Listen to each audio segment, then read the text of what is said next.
sa pamumuhay ng Haring Dario, lahat ng tao takot, hindi sila nanalangin. Pero nag-iisa lang si Daniel. Na hindi na nanatili siyang tapat. At dahil doon may nagsumbong sa hari, pinahuli siya. At doon nga ay pinatapon siya sa Lion's Den. Basta yun, Lion's Den. At doon, sinubok ni Daniel ang Panginoon. Nagpadala ang Panginoon, ang Diyos ng mga anghel, para yung bibig ng mga leon, tinikom nila. So, grabe no? Imagine mo tayo may hagis doon. Hindi pa ka po kayong bubig, gano'n? Oo. Pinasarado. Paano yung kukuha?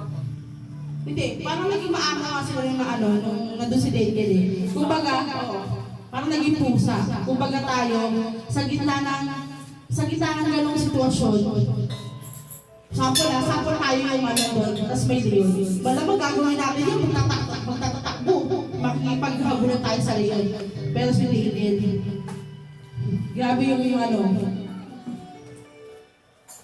grabe yung paniniwala niya sa Panginoon. Nanalangin siya doon, bumingit siya, nag-pray siya.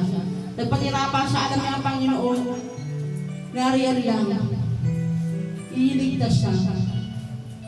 At yun nga ang nangyari. Tulog sila, matulog, nakalagpak doon. Baka nung pagbaba niya, tumisok pa po. Sabi nga nakasulat yun sa Daniel 6:22. Isinira ng aking Diyos ang mga bibig ng leon at hindi nila ako sinaktan. Sa pamamagitan ng panalangin, ang pananalangin ay nagiging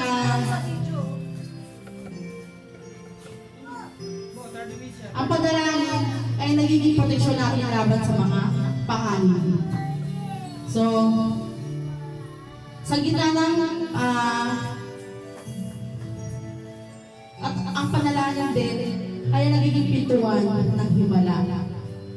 Na nagiging daan upang maranasan ang himala ng kaligtasan. Kagaya kay Daniel mula sa leon, naging himala yun.